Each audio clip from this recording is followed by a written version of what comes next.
Je suis chaud patate, mon pote. Chaud patate. Petite folie du jour pour les habitués, vous le savez, pour ceux qui découvrent la chaîne, vous le saurez comme ça. Souvent, jour de match, il n'y a pas de nouvelles vidéos parce qu'on fait la veille, un point sur le groupe, l'équipe parisienne possible, nos pronostics, tout ça, le plat à manger devant le match, évidemment. Ça a déjà été fait donc pour Espali PSG qui est ce mercredi soir. Si vous n'avez pas vu la vidéo, bah, vous pourrez, soit vous faites pause maintenant, vous allez la voir, vous revenez maintenant, soit vous la verrez après.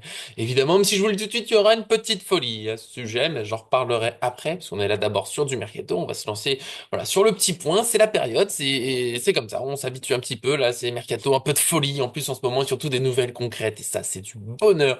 Avant de vous partager ça, n'oubliez pas le petit j'aime sur la vidéo, ça fait du bien, en fait, le fait qu'on est là tous les jours, le week-end, c'est plus rare, faut vraiment un événement exceptionnel, parce que la vie de famille prime, évidemment, même si le football, c'est là-haut dans la vie. Et puis avant de se lancer, on n'oublie pas de s'abonner, on active la cloche, pour ceux que c'est pas déjà fait, faudrait pas nous manquer. On voit que vous êtes là en ce moment, pas mal de commentaires, ça nous fait plaisir, on essaie de vous répondre, bien sûr, des fois on met un petit peu de temps parce que bah il y a toute une vie à côté, encore une fois, la famille, le travail et autres, mais on fait le maximum avec vous, c'est un bonheur vraiment, tous les jours, c'est parti, comme je le dis souvent, je vous aime.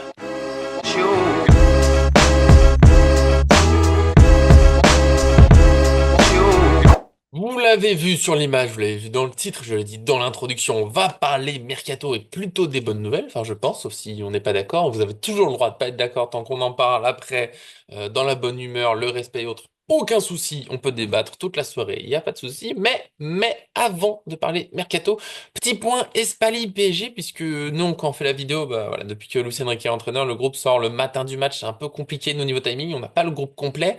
Et là, on savait pas qui allait être absent, présent exactement. Et du coup, bah, on a eu le groupe. Depuis que j'ai fait la vidéo, je peux vous dire que donc il n'y a pas Marquinhos et Mbaye, ça on le savait déjà. Dembélé, malade, ne participera pas à la rencontre. Beraldo, Donnarumma et Hakimi sont laissés au repos. Alors que, attention, événement, c'est pour ça que je suis obligé d'en parler, même si c'est du mercato. Presnel Kimpembe est de retour dans le groupe. Ça fait presque 2 ans qu'il n'a pas joué. Est-ce qu'il sera titulaire ou pas? Voilà. C'est pas une vidéo non plus sur Espali PSG, mais c'est envisageable parce qu'il reste pas beaucoup de défenseurs. Je vous fais la liste rapidement. En défense, il reste Hernandez, Kimpembe, Mendes, Pacho, Tap et Zag. Voilà. Donc peut-être que Kimpembe va être titulaire ce soir. Ça sera un bon fou, bien sûr. On en parlera dans le débrief. Mais voilà. C'était le petit point. Et j'ai noté, petite dernière chose. Quand j'ai pensé à la compo, quand j'ai fait la vidéo, il y a un joueur. En plus, j'en ai parlé il y a pas longtemps. On l'a oublié. Il a disparu des matchs, mais il a disparu de nos esprits quand on prépare les matchs. Asensio. Asensio est bien dans le groupe, alors que Colomboigny, je leur parlais juste après, et Skriniar, qui sont sur le départ, ne sont pas dans le groupe, sans surprise. Asensio, il est toujours là. Donc, il va peut-être jouer un peu, et j'avoue, je l'ai complètement oublié. Alors que oui, ça va un match où il pourrait participer, reprendre un peu de confiance, de forme. Peut-être que lui, il va pas partir et que le PSG en aura besoin après. Donc, pourquoi pas? Bien voilà, si vous voulez refaire un petit point là-dessus. Sinon, Espali PSG, je l'ai dit, on a la vidéo d'hier, on peut se retrouver dessus tranquillement. J'ai même mis tout ce que je viens de dire à peu près en commentaire. Et vous pouvez y aller pour me répondre, pour qu'on en discute, qu'on se perde pas entre les vidéos. Parce qu'aujourd'hui, cette fois, ça y est, on est parti. On ne tourne plus autour du pot, de la carotte ou d'autre chose. C'est le mercato. Je vais rapidement évoquer Quisha Kvaratskhelia déjà parce que j'ai envie d'en parler tous les jours, tellement j'adore ce joueur et qu'il arrive au PSG. Normalement, ça sera ce mercredi. Peut-être que quand vous voyez la vidéo, c'est déjà fait. En tout cas, les articles pour les officiations sont prêts.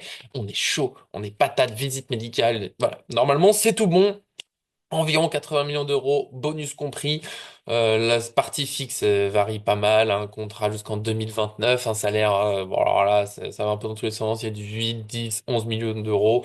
On reste prudent sur les salaires, surtout, je le rappelle, pour ceux qui voient des sources de médias italiens, tout le respect pour tous les journalistes, il n'y a pas de souci, mais voilà, chaque pays ont ses tendances. Les médias italiens, souvent, les chiffres gonflent énormément pour retomber un peu après. Donc voilà, doucement sur les salaires annoncés de ce côté-là. Mais en tout cas, un super joueur qui arrive, un ailier surtout, qui peut aussi jouer faux neuf chez nous. De toute façon, Luis Enrique, il pourra jouer partout. J'ai vu que ça pourrait placer Doué au milieu. Alors, il y aura eu une discussion pour le dire que si un ailier arrive, bon, de toute façon, pour moi, c'est une logique. Doué joue ailier, il peut le faire, mais dans l'axe, dans le cœur du jeu. Pour moi, c'est le meilleur match chez nous, c'est en faux neuf. Et au milieu, ça peut être une dinguerie, une folie, un amour, comme vous voulez, mais voilà. Donc, il y a pas longtemps, on a eu un petit débat, ça a continué dans les commentaires avec Mika et John sur Fabien Ruiz. Alors, Doué défend peut-être un peu moins, mais doué dans le cœur du jeu plutôt que Fabien Ruiz, je pense qu'on signe toujours moins un milieu de terrain. Ah, très dur à choisir, mais si on doit choisir entre Doué, Neves, Vitinha, Zaïre, Emery, c'est football. C'est football. Et des fois, Lee, quand on peut faire un jeu très offensif, parce que c'est quand même pas un joueur pour défendre bas, pour souffrir, je trouve, mais on parlera de ça plus tard. En tout cas, Kvaratskhelia arrive au PSG. Deuxième bonne nouvelle, normalement, il est sur l'image, je les ai pas encore faites. Désolé, Guilay, mais je l'ai fait juste après. Dès que j'enregistre, je te l'envoie. Pardon, je parle à mon monteur. Les images de Colomoni qui va à la Juventus Turin. Il y a eu des doutes. C'était la piste la plus évoquée depuis plusieurs jours. J'en avais parlé un petit peu dans la dernière vidéo Mercato. Mais il y avait encore des Tottenham, Manchester United qui faisaient des offres, des peut-être. Visiblement, il y a bien eu toutes ces offres. Et Colomoni, hier soir, visiblement, aurait choisi la Juventus Turin. Au moment où je l'enregistre, c'est les questions d'une visite médicale aussi ce mercredi. C'est vraiment limite, les avions vont se croiser pour Kvaratskhelia et Colomoni. Sauf que bien sûr, l'un est à Naples et l'autre à Turin. Je le sais. Les villes sont très opposées en Italie, mais vous avez l'image. On n'est pas là pour parler géographie. Vous avez compris. Le Colomoni donc arrive à la Juventus. Normalement, c'est un prêt, peut-être payant, c'est-à-dire qu'il y a une somme qui est versée par le club sans que ce soit un transfert. Voilà, c'est une petite somme qu'on verse. Souvent, c'est pas énorme, donc je sais pas. Ça a été évoqué par certains médias, je l'ai pas vu dans d'autres, donc pas de certitude. Tout le monde est d'accord sur le fait que la Juventus prend en charge le salaire de Colomoni, ce qui ressemble, ce qui est relativement classique dans un prêt, mais on en a vu beaucoup des prêts du PSG où il fallait payer une partie de salaire, tout, non, vraiment tout est payé. Par contre, c'est un prêt sec, sans option d'achat. Et là, je compte sur vous pour discuter avec moi parce que j'arrive pas, depuis que j'ai vu la nouvelle, j'arrive pas à me décider, même quand j'écris les articles, est-ce que c'est une bonne ou une mauvaise nouvelle? Parce que une option d'achat pour Colomoni, ça voudrait dire c'est quasiment fini, sauf si vraiment ça se passe très mal et que l'option d'achat n'est pas levée, mais tu peux te dire, voilà, ce dossier il est réglé, on n'a plus besoin de s'en soucier. Option d'achat, il avait été question de 60 millions d'euros, ce que je trouve une très belle somme vu la situation de Colomoni, même si par rapport à ces 90 millions d'euros de payés pour le recruter, c'est peu, mais de toute façon on n'aura pas 90 millions d'euros à moins qu'il fasse une seconde partie de saison, mais de folie. Mais bon, en tout cas, pas d'option d'achat. Donc, il faudra renégocier cet été. Donc, peut-être que le problème, entre guillemets, revient. Imaginons qu'il soit pas convaincant à la Juventus. Bah, le souci, c'est que bah, on saura pas trop quoi en faire. Je pense qu'il rentrera toujours pas dans le plan de Luis Enrique. Qu'est-ce qu'on fait de Colomani? Quelle sera sa valeur? Quel club en voudra encore? On peut se retrouver un petit peu bloqué. Situation un peu difficile. Mais en même temps, c'est là, optimiste, pas optimiste, je sais pas. Vous me dites si c'est plutôt une bonne ou mauvaise nouvelle pour vous. Ça veut dire que par contre, s'il brille, s'il se relance dans le Juventus, qui a des choses à jouer en Serie A, bon, le titre, ça va être un peu loin, mais ils sont dans la course pour l'Europe, ils sont en Ligue des Champions, 14e de la phase de Ligue. Il y a un monde où Colomoni joue les 8e de Ligue des Champions et pas le PSG. Voilà, il a des belles choses à faire. Peut-être que le prix regonfle et cet été, on négocie comme des rois. Plus de 60 millions d'euros finalement. On se rapproche des 90. Parce que 90, ça me paraît toujours infaisable. Mais ça me paraissait pas faisable à l'époque, ça s'est fait. Surtout jamais. Peut-être nouvelle négociation avec des clubs de première ligue qui insistent un peu plus. Peut-être une folie, ce prêt. Peut-être une super. Voilà, pour moi, c'est tout se défend. Je sais pas si vous avez un avis plus figé. Pour moi, mais ce qui est pas juste, c'est qu'on peut pas dire dans 6 mois, ah bah vu qu'il a raté, c'était une mauvaise idée le prêt sec, et ou vu qu'il a réussi, c'était génial. Là, pour vous, aujourd'hui, est-ce que c'est une bonne chose ou pas? Est-ce que par risque, possible réussite, est-ce que c'est bon, pas bon? En tout cas, c'est ce qui devrait se faire. Je pense que c'est peut-être difficile d'avoir autre chose dans le mercato hivernal, hein. C'est assez bloqué, sauf nous qui faisons une dépense sur Kvaratskhelia, mais c'est un demi-mercato hivernal pour moi ce recrutement. J'en parle rapidement, c'est Kvaratskhelia. C'est rare les grosses dépenses pendant l'hiver, donc là, normalement 80 millions d'euros, c'est une énorme dépense pour le mercato hivernal. Mais c'est un dossier qui a démarré cet été, le prix était au-dessus de 100 millions d'euros, donc d'un côté, il y a un petit rabais, puis c'est un dossier qui dure depuis plusieurs mois. Voilà, donc bon, petite folie du mercato hivernal et qui me fait grandement plaisir. Autre dossier à régler, Milan Skriniar, qui était évoqué pour Kvaratskhelia avec un possible prêt à Naples. Et j'ai réalisé ce matin, j'arrivais pas à m'endormir pour tout vous dire. Ça fait 2, 3 jours, on n'en parle plus. Skriniar a dit, là c'est Kvaratskhelia Colomoni en permanence. Ok, super. Mais Skriniar, on sait plus du tout. Il y a un moment, c'était à Galatasaray. Il n'y a plus rien. Possible prêt à Naples. Il n'y a plus rien. Qu'est-ce qui va se passer pour Skriniar? Je sais pas du tout. Je pense qu'il va partir. On va trouver, mais c'est peut-être un départ qui sera plus tard. Et ensuite, dernier recrutement, ça je vous en ai parlé dans la dernière vidéo. Qu'est-ce qu'il faudrait selon vous? Je vous le redis. Il y a la rumeur d'un neuf, Duran, pas Duran, Duran, pas Duran. Bon, ça a l'air de bloquer. Je pense que ça ira nulle part. Quand les médias, voilà, ça va un peu dans tous les sens. Oui, non, il est bloqué, on n'en veut pas. Je pense que ça ira nulle part. Moi, je le redis. Je pense que le PSG cherche un défenseur et qu'après, ça sera en fonction de Skriniar. Est-ce qu'il recruterait, même si Skriniar ne part pas? Attention, niveau salaire.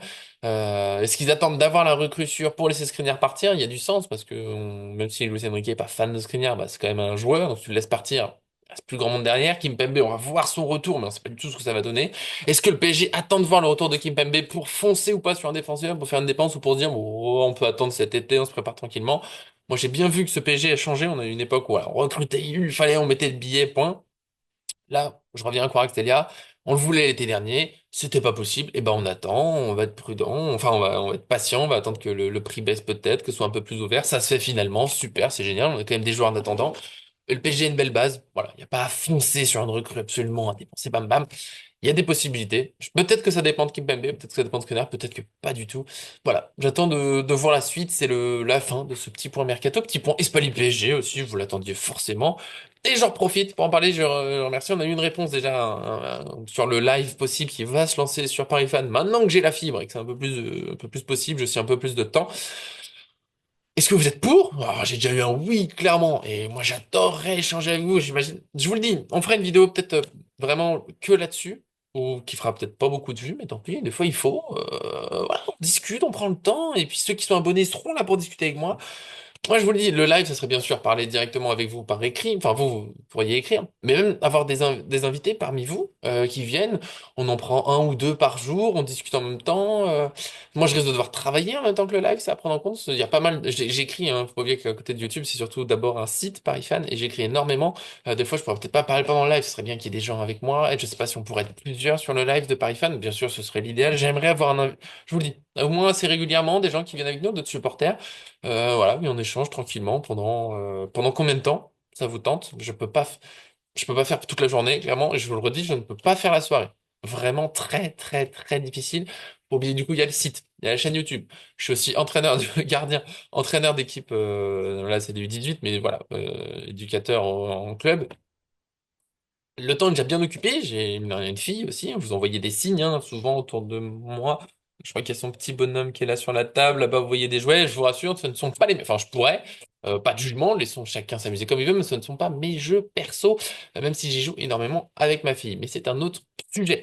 Voilà, qu'est-ce que vous pensez des lives? Est-ce qu'il y a un moment dans la semaine qui vous plairait bien? Je parle aux abonnés les plus fidèles. Voilà, moi c'est d'abord pour vous, pour être avec vous qu'on ferait ça. Donc après les autres gens, bah, s'ils veulent nous rejoindre, ils s'adaptent. Voilà. Qu'est-ce qui vous dirait, qu'est-ce qui vous plairait un format, 1 heure, 2 heures, que je vous parle de ce que je chante. Voilà.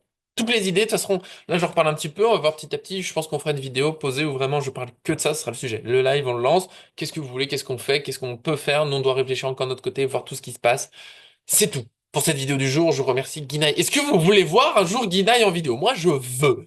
No, God! Je veux qu'il vienne. Il est temps, ce cher monteur. Parce que c'est bien facile de se moquer de nous.